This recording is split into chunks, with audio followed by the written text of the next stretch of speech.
kagalangin ngayong ika-6 ng umagang banal na misa na may liturhiya ngayong Miyerkules, ika-34 na linggo sa karaniwang panahon, misa para sa mga Kristiyanong inuusig o pulang Miyerkules. Tumayo po ang lahat at tayo makaisa sa Eucharistikong pagdiriwang na pumumunuan ni Reverendo Padre Douglas Badong, our parish priest.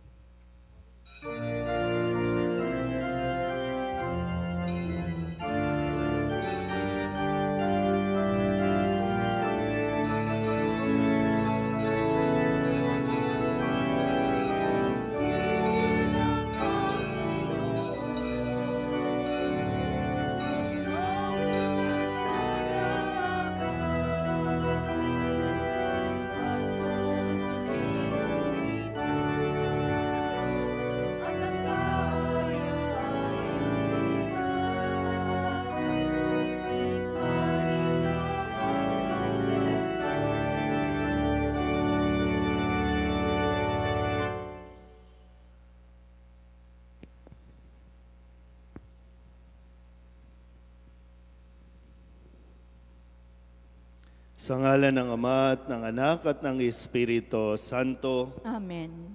Ang pagpapala ng ating Panginoong Hesus Kristo, ang pag-ibig ng Diyos Ama, at ang pakikipagkaisa ng Espiritu Santo naway sumainyong lahat. At sumaiyo rin. Inialay po natin ang misang ito para sa lahat ng mga Kristiyanong inuusig, mga misyonero, mga nagpapahayag, at mga pinahihirapan dahil sa mabuting balita.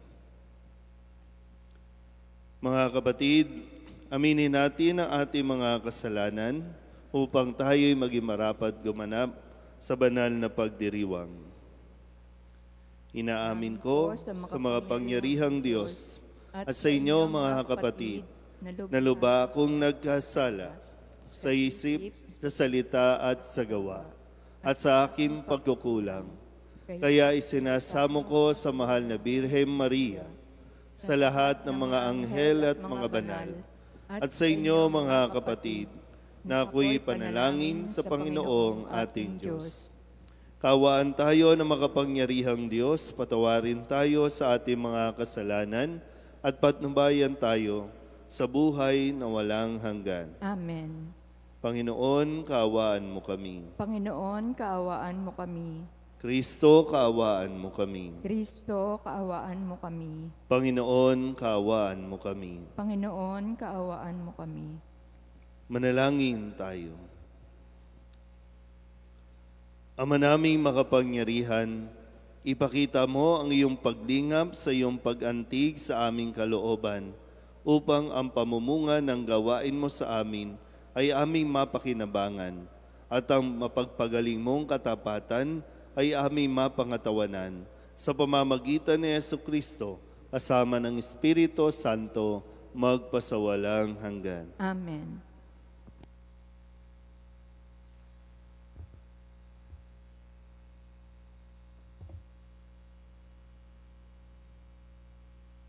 Pagbasa mula sa aklat ng pahayag. Akong si Juan ay nakakita ng isa pang kagila-gilalas na pangitain sa langit.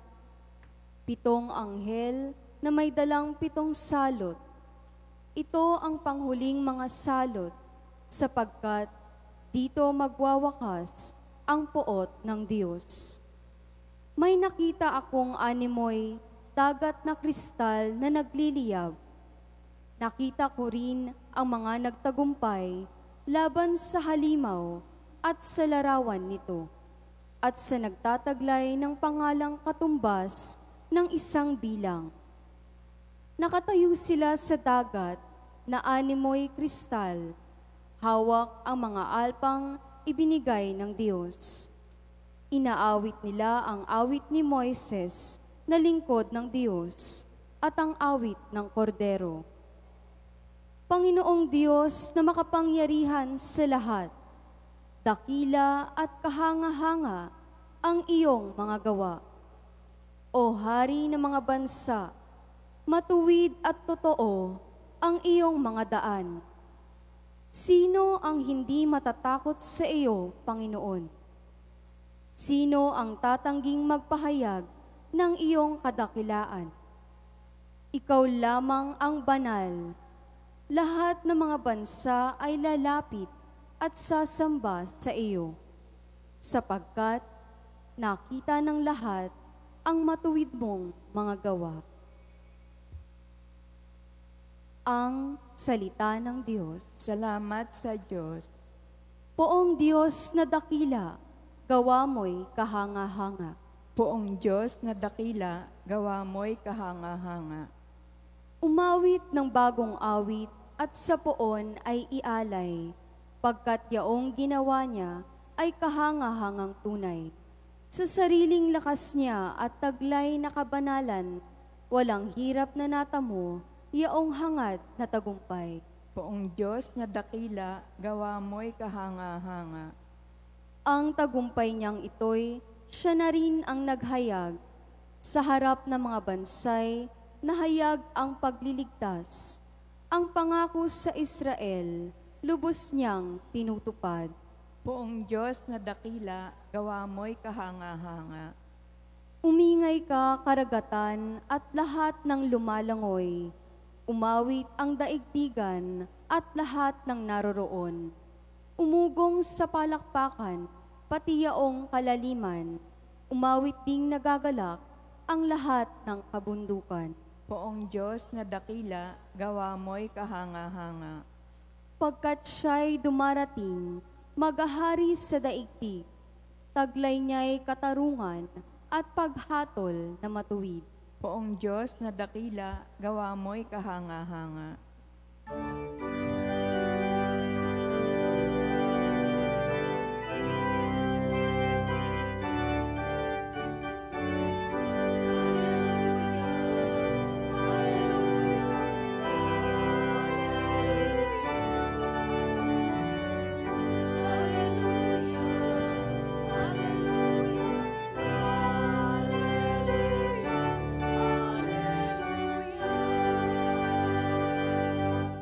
Manatili kang matapat hanggang iyong kamatayan, pagkat buhay aking bigay.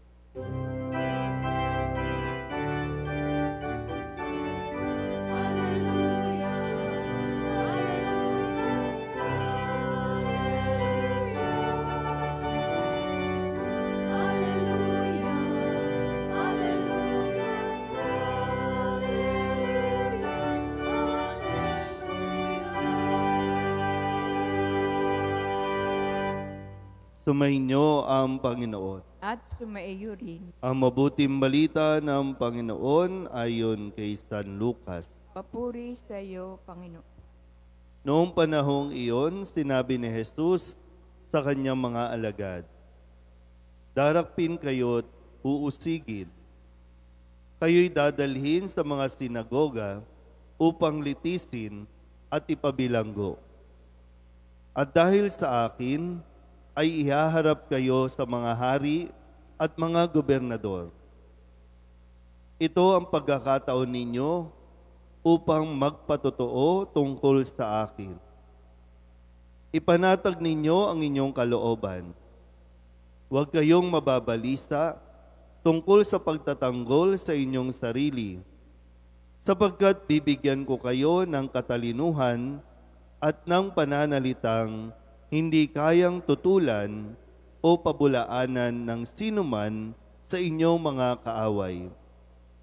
Ipagkakanulo kayo ng inyong mga magulang, mga kapatid, mga kamag-anak, at mga kaibigan, at ipapapatay ang ilan sa inyo. Kapupuutan kayo ng lahat dahil sa akin, ngunit hindi mawawala ni isang hibla ng inyong buhok. Sa inyong pagtitiis, tatamuhin ninyo ang buhay na walang hanggan." Ang mabuting balita ng Panginoon. Pinupuri ka namin, Panginoong Hesukristo. Isang magandang umaga po sa inyong lahat.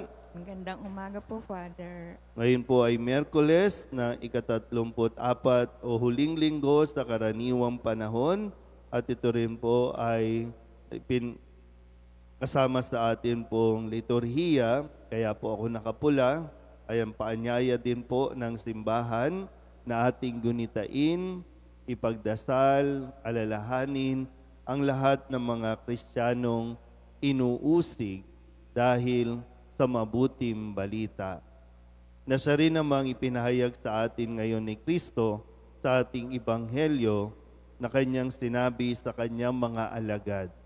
Bagamat ang mga alagad o ang mga tao ay tinatawag niya na sumunod sa kanya, pero hindi niya para bang sinugarcoat, no, yung pagsunod sa kanya na yung mga pangakong puro magaganda, mga pangakong puro masasaya, na kapag sumunod kayo sa akin, yayaman kayo, giginhawa kayo, pag sumunod kayo sa akin, anuman ang hilingin ninyo, ipagkakaloob. Hindi ganon ang mga pangako na ibinigay at sinabi ni Jesus sa mga taong gustong sumunod sa Kanya. Pero malinaw, gusto ng Panginoon na tayo po ay makasunod sa Kanya ng buong-buong pag-iisip, kaluluwa, lahat. Kaya ibinigay niya, maging itong mga bagay na ito na kapag, pag sinabi rin sa atin na, gusto niyo ba talaga? Lalo na yung mga nakaputi, handa na ba kayong pumunta ng langit? Kaya kayo nakaputi. Handa ba kayong magdanas ng dugo? Handa bang na mapahirapan? Naiintindihan ba talaga natin? Narinig pa talaga natin itong bahaging ito bago pa man matapos ang liturhiya ng taong ito? Nauunawaan mo ba? Kasi bawat yugto ng ating buhay, sa bawat pagtanggap natin ng sakramento, inihiling na pusa mo itong maging desisyon. Walang pipilit sa'yo, hindi ka dapat pinipilit. Nung bininyagan ka, wala kang nagawa. Pero nung pagdating mo ng edad, ng tamang edad, tinatanong ka na, tinatanggap mo ba si Kristo? Sa tuwing tayo nagdiriwang ng pagkabuhay, nagkakaroon tayo ng renewal of baptism. Tinatanong tayo ulit, sumasampalataya ba tayo? So, naiintindihan ba talaga natin ito? Meron ba ditong bingi? Uy. Marami lang tulala. Kadalasan tulala. Lutang, yan, marami. Hindi bingi, pero karamihan lutang. Tandaan nyo ulit, tandaan natin ulit. Ang sabi ni Kristo, darakpin kayo, uusigin kayo, dadaling kayo sa mga sinagoga, lilitisin, ipabibilanggo. Dahil sa akin, pahihirapan kayo dahil sa akin.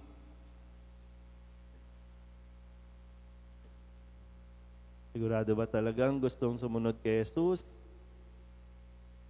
Magkakasakit ka. Pero alam nyo, yung mga taong simbahan, hindi naman nagkakasakit dahil kay Kristo. Nagkakasakit dahil sa mga kasama.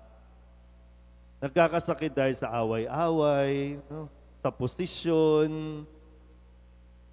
Alam mo naman, may sweldo. Nag-aaway-away, napapagalingan, sinong maglilinis, sinong mangungulekta, sinong magdadasal. Kahit ngayon pagdadasal, di ba? Yung pagdarasal na nga lang, ano ba yan? Lagi na lang ako ang nagdadasal. Kaya nga kayo sumali sa prayer group para magdasal. Pero nag-aaway-away, nagtatampuhan at umaabot pa sa siraan. Alam mo talaga yung miyembro natin yan eh. O kaya, Ginong Maria, kakainis talaga ito. Kala mo kung sino. Wala pa tayo sa kalingkingan. Na kaya tayo nahihirapan sa paglilingkod sa simbahan. Wala pa yung umuusig sa atin. Hindi pa natin ito yung nararanasan na kapag pumunta ka sa isang lugar at dahil Kristiyano ka, dahil napapahayag ka ng salita ng Diyos, uusigin ka, huhulihin ka, hahagupitin ka, parurusa. Wala pa. Itong mga paghihirap natin dito ay kagagawan pa natin yan dahil sa ating mga sariling pride, mga ego. Kahit nga yung pag nagkakasakit tayo, di ba? Anong sinasabi natin? Sinisisi natin sa Diyos. Bakit ganun, Lord? Nagsaserve naman ako sa iyo. O bakit? Sinabi naman ni Kristo. Pinilit ka bang mag-serve? Minsan sinasabi din natin, bakit ganun? Kung kailan ako naglilingkod na sa simbahan, doon naman maraming problema. Oh, malinaw naman. Ay bakit tayo nagtatampo agad? Taga-simbahan, pero yun pa yung mga mabilis panghinaan ng loob. Sabihin nyo nga sa katabi ninyo, magkakasakit ka. Ulitin ko baka hindi pa yan ha. Yung pagkakasakit natin, hindi pa yan dahil sa pagsunod natin kay Kristo.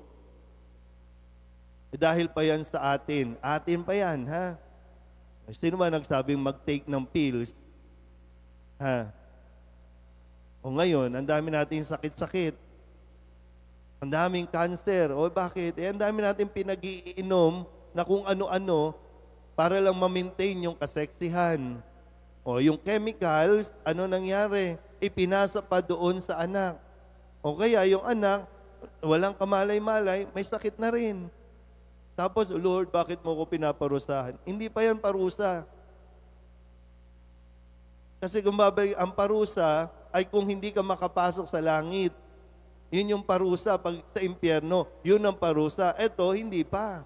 Pagsubok pa lamang ito. Sinusubok pa lang tayo para makita gaano tayo ka-firm o katatag sa ating sinasabing maglilingkod ako sa iyo, susunod ako sa iyo.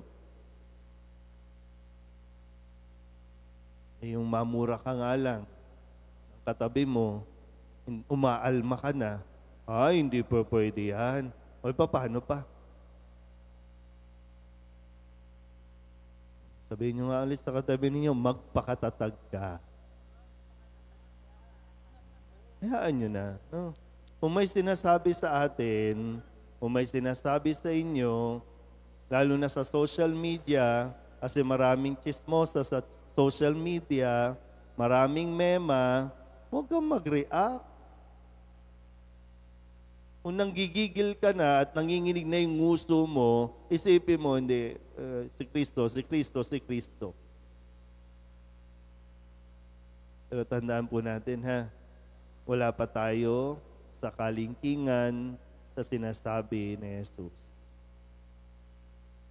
Pero nawa, pag dumating ang panahon at inihingi ng panahon na panindigan natin ang ating pananampalataya, nawa, magkaroon tayo ng sapat na lakas ng loob at pananalig na manatili kay Kristo.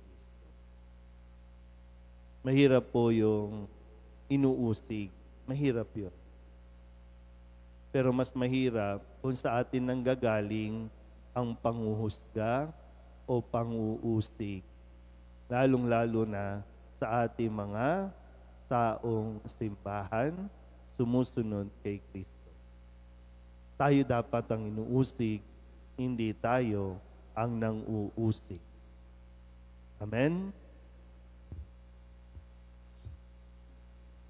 Tumayo po tayo. Sa Diyos, ang daigdig at ang sangkatauhan, ipagkatiwala natin ang ating sarili sa Kanya nang may pananalig at umasa sa Kanyang pagtatanggol.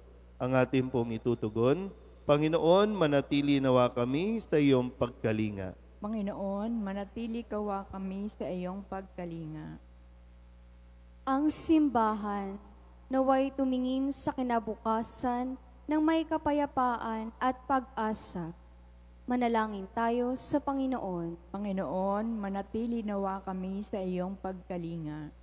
Sa pamamagitan ng ating paggawa ng kabutihan, ang mga hinahamak, mga tinanggihan, at mga hindi minamahal sa ating lipunan naway makadama ng kalinga ng Diyos sa kanilang buhay.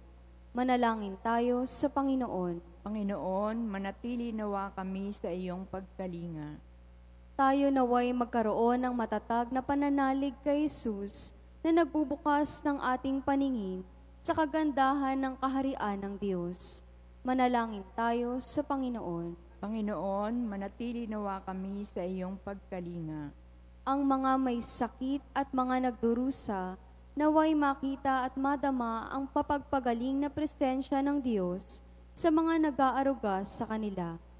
Manalangin tayo sa Panginoon. Panginoon, manatili nawa kami sa iyong pagkalinga.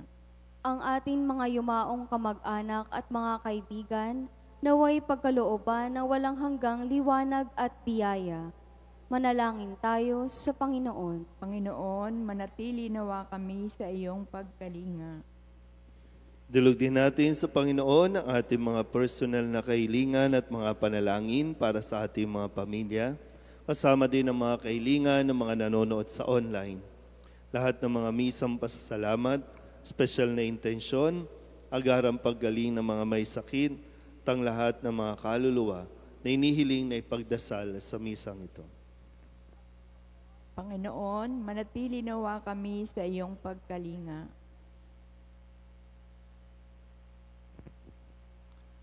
Ang lahat ng ito inihiling namin sa ngalan ni Kristo, ang aming Panginoon. Amen.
Tumayo po tayo.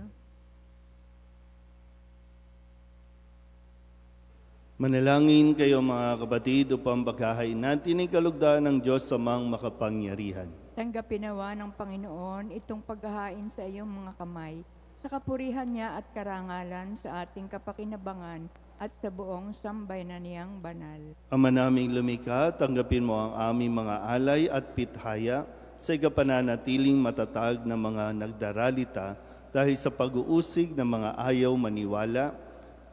Ang pakikiisa sa paghahain ni Kristo naway ikatuwa ng mga matiising ang mga ngalay sa langit nakatala sa pamamagitan niya kasama ng Espiritu Santo magpasawalang hanggan. Amen. Sumainyo ang Panginoon. At sumaiyo rin. Itaas sa Diyos ang inyong puso at diwa. Tinaas na namin sa Panginoon. Pasalamatan natin ang Panginoong ating Diyos. Marapat na siya ay pasalamatan. Ama naming makapangyarihan, tunay nga marapat na ikaw ay aming pasalamatan.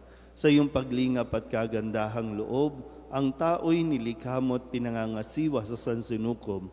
Sa hangad mong siya'y iwastong lubos, siya'y pinagdusa mo sa kanyang pagtalikod. Sa iyong paggiliw, iyong ipinahintulot na makabalik siya sa pamamagitan ni Kristo Jesus. Kaya kaysa ng mga anghel na nagsisiawit ng papuri sa iyo, nang walang humpay sa kalangitan, kami nagbubunyi sa iyong kadakilaan.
Ama naming banal, ikaw ang bukal ng tanang kabanalan.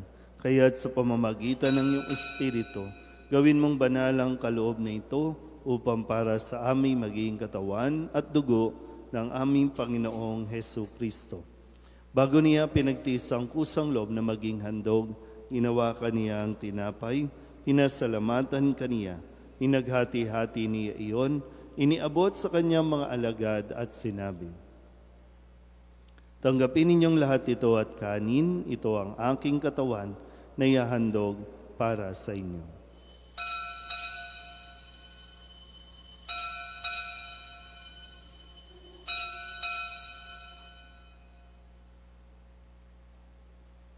Gayun din naman, nung matapos ang hapunan, inawakan niya ang kalis, muli kaniyang pinasalamatan, iniabot niya ang kalis sa kanyang mga alagad at sinabi, "Tanggapin ninyong lahat ito at inumin. Ito ang kalis ng aking dugo, ng bago at walang hanggang tipan. Ang aking dugo na ibubuhos para sa inyo at para sa lahat, sa kapagpapatawad ng mga kasalanan. Gawin ninyo ito sa pag-alaala sa akin."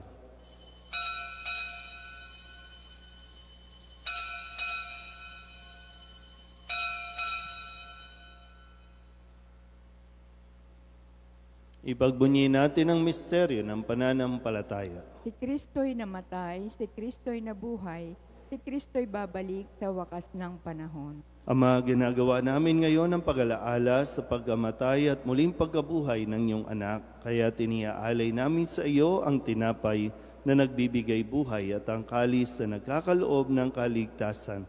Kami nagpapasalamat dahil kami iyong minarapat na tumayo sa harap mo para maglingkod sa iyo. Isinasamo namin kami magsasalo-salo sa katawan at dugo ni Kristo ay mabuklod sa pagkakaisa sa pamamagitan ng Espiritu Santo. Ama, lingapin mo ang iyong simbahang laganap sa buong daigdig. Puspusin mo kami sa pag-ibig kaysa ni Francisco na aming Papa at ni Jose na aming Obispo at ng Tanang Kaparian. Alalahanin mo sina Leopoldo at Rosario na tinawag mo mula sa daigdig na ito. Nung sila'y binyagan, sila'y nakaisa ni Kristo sa pagkamatay. Ngayong sila'y pumanaw, naway makaisa sila ni Kristo sa pagkabuhay. Alalahanin mo rin ang mga kapatid naming nahimlay na may pag-asang sila'y muling mabubuhay, gayon din ang lahat ng mga pumanaw. Kawaan mo sila at patuloyin sa iyong kaliwanagan. Kawaan mo at pagindapating kaming lahat na makasalo sa iyong buhay na walang wakas.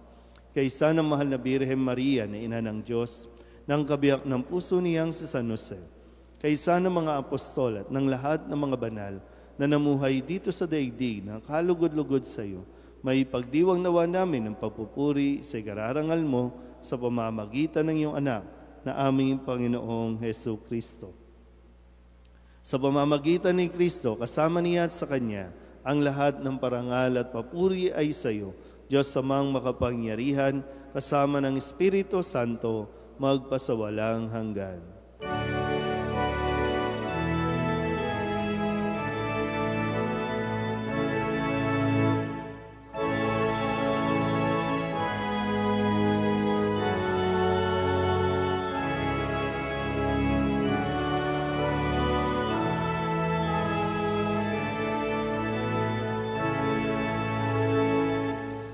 Sa tagubili ng mga nakagagaling na utos at turo ni Jesus sa Panginoon natin at Diyos, ipahayag natin ang lakas loob.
Inihiling namin kami iadya sa lahat ng masama, pagkalooban ng kapayapaan araw-araw, iligtas sa kasalanan at ilayo sa lahat ng kapahamakan, samantalang aming pinananabikan ang dakilang araw ng pagpapahayag ng tagapagligtas naming si Jesucristo. Sapagkat iyo ang kaharian at ang kapangyarihan at ang kapurihan magpakailanman. Amen. Panginoong Jesucristo, sinabi mo sa iyong mga apostol, kapayapaan ang iniiwan ko sa inyo, ang aking kapayapaan ang binibigay ko sa inyo. Tunghayan mo ang aming pananampalataya at huwag ang aming mga pagkakasala.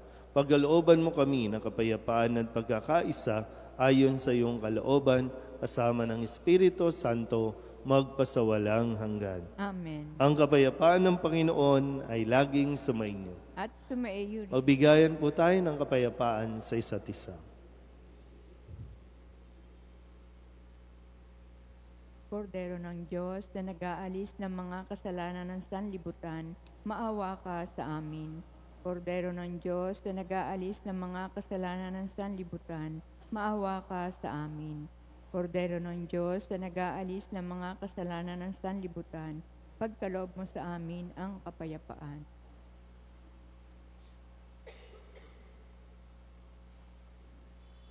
Ito ang kordero ng Diyos. Ito ang nag-aalis ang kasalanan ng sanlibutan. Mapalad ang mga inanyayahan sa kanyang piging. Panginoon, hindi ako karapat-dapat na magpatuloy sa iyo, ngunit sa isang salita mo lamang ay gagaling na ako.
Ito po tayo.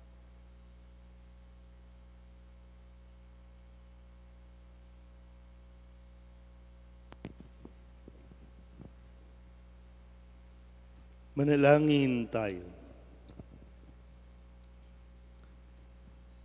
Ama naming mapagmahal, pakundangan sa tinanggap na banal na pakikinabang, ang mga lingkod mo ay iyong dulutan ng lakas sa mapanghawakan ng katotohanan at ipagkaloob mo ang mga nagtiis ng pag-uusig at kahirapan ay makapanindigan sa ugaling Kristiyanong taglay sa gitna ng dusa at pagpasan ng krus ni Kristong kanilang sinundan bilang tagapamagitan kasama ng Espiritu Santo magpasawalang hanggan. Amen.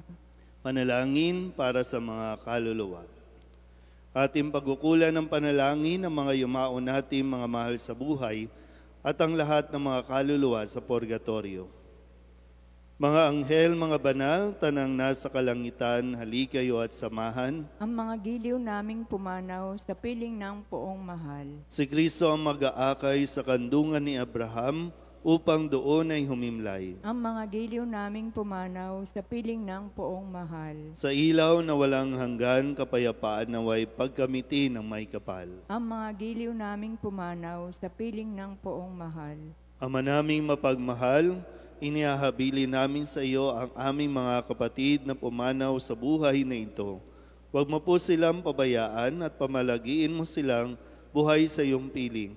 Alang-alang sa iyong awa at pag-ibig, patawarin mo sana ang kanilang mga pagkukulang at nagawang pagkakasala, dala ng kanilang kahinaan. Manatili nawa silang maligaya sa iyong piling, kasama ng iyong anak at ng Espiritu Santo, magpasawalang hanggan. Amen.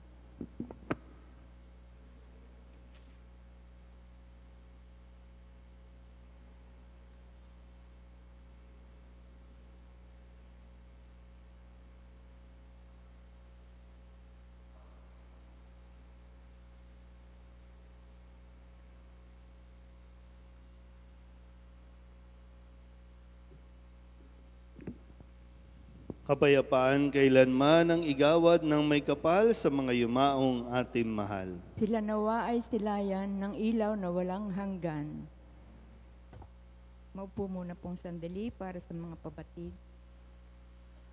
Una, sa ating pagdiriwang ng Red Wednesday, tayo po ay magkakaroon ng special second collection para sa program ng Aid for Church in Need sa mga kapatid nating biktima ng pag-uusig dahil sa kanilang pananampalatayang Kristiyano. Tumulong po tayo.